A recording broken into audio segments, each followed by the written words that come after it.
അമിത ജോലിഭാരം, law salary, ജോലിയിൽ ഉയർച്ച ഉണ്ടാവാതെ വരിക, ജോലിയിൽ തീരുമാനം എടുക്കാൻ പറ്റാതെ വരിക, അൺറിയലിസ്റ്റിക് ഡെഡ് ലൈൻസ് തുടങ്ങി പല രീതിയിലുള്ള വർക്ക് റിലേറ്റഡ് സ്ട്രെസ്സുകൾ അനുഭവിക്കുന്നവർ നമുക്ക് ചുറ്റുമുണ്ടല്ലേ.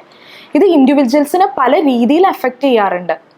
പല രീതിയിലുള്ള ക്രോണിക് ഡിസീസുകൾ, അതുപോലെ anxiety, depression, irritated bowl syndrome തുടങ്ങി പല രീതിയിലുള്ള അവസ്ഥകൾ, ഡ്രഗ് യൂസേജ്, ആൽക്കഹോൾ കൺസംഷൻ തുടങ്ങിയ അൺഹെൽത്തി കോപ്പിംഗ് മെക്കാനിസത്തിലേക്ക് വരെ ഇതിനെയൊക്കെ എത്തിക്കാറുണ്ട്. നിങ്ങൾ ഏതൊക്കെ എൻവയോൺമെന്റിലാണ് സ്ട്രെസ്ഫുൾ ആവുന്നത്, എന്തൊക്കെ തോട്ട്സ് ആണ് ആ ടൈമിൽ നിങ്ങൾക്ക് വരുന്നത്, ആ സമയത്ത് നിങ്ങൾക്ക് എന്താണ് ഫീൽ ചെയ്യുന്നത്, എങ്ങനെയാണ് അവിടെ നിങ്ങൾ റിയാക്ട് ചെയ്യുന്നത് തുടങ്ങിയ കാര്യങ്ങൾ നിങ്ങൾ റെക്കോർഡ് ചെയ്ത് വെക്കുന്നതിലൂടെ നിങ്ങൾക്ക് നിങ്ങളെ തന്നെ മനസ്സിലാക്കാൻ പറ്റും. ഇതുകൂടാതെ അവരുടെ വർക്ക് പ്രൊഡക്ടിവിറ്റീനെ വരെയും ഇത് ബാധിക്കാം. അമേരിക്കൻ സൈക്കോളജിക്കൽ അസോസിയേഷൻ പ്രകാരം വർക്ക് റിലേറ്റഡ് സ്ട്രെസ്സുകൾ മാനേജ് ചെയ്യാൻ പല റിസർച്ച് ബേസ്ഡ് ടെക്നിക്സുകളും ഉണ്ട്. ഒരു ജേർണൽ കീപ്പ് ചെയ്യുക, അതായത് ഏതൊക്കെ എൻവയോൺമെന്റിലാണ് നിങ്ങൾ സ്ട്രെസ്ഫുൾ ആവുന്നത്, അവിടെ എങ്ങനെയൊക്കെയാണ് നിങ്ങൾക്ക് തോന്നുന്നത്, എന്തൊക്കെ തോട്ട്സ് ആണ് നിങ്ങൾക്ക് അത് റിലേറ്റഡ് ആയിട്ട് വരുന്നത്, ഇതുപോലെ തന്നെ അവിടെ നിങ്ങൾ എങ്ങനെയാണ് റിയാക്ട് ചെയ്യുന്നത് തുടങ്ങിയവ റെക്കോർഡ് ചെയ്യുന്നത് എപ്പോഴും നിങ്ങളെ മനസ്സിലാക്കാൻ പറ്റും. രണ്ടാമതായിട്ട് റീചാർജ് ആൻഡ് സ്വിച്ച് ഓഫ്, അതായത് വീക്ക് ഡേയ്സിൽ നിങ്ങൾക്ക് ഇഷ്ടപ്പെട്ട കാര്യങ്ങൾ എന്തെങ്കിലുമൊക്കെ ഇൻവോൾവ് ആവാൻ നോക്കുക.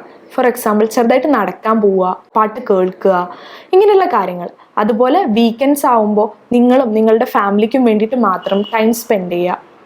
മൂന്നാമതായിട്ട് ഏതെങ്കിലും തരത്തിലുള്ള റിലാക്സേഷൻ ടെക്നിക്കുകൾ, ബ്രീത്തിങ് ടെക്നിക്ക് ആവാം, മൈൻഡ്ഫുൾനെസ് ആവാം, ഇതൊക്കെ നിങ്ങളുടെ ലൈഫിൽ ഒരു ഡെയിലി പാർട്ടാക്കി മാറ്റുക.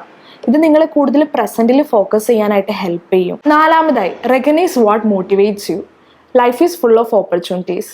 Think about what excites you and apply it in your life. Work stress എന്നത് ഇൻഡിവിജ്വലി മാത്രം അഫക്റ്റ് ചെയ്യുന്ന കാര്യങ്ങളല്ല, അത് നിങ്ങളുടെ ഫാമിലിനെയും വർക്ക് എൻവയോൺമെൻറ്റിനെയും ഒക്കെ അഫക്റ്റ് ചെയ്യും.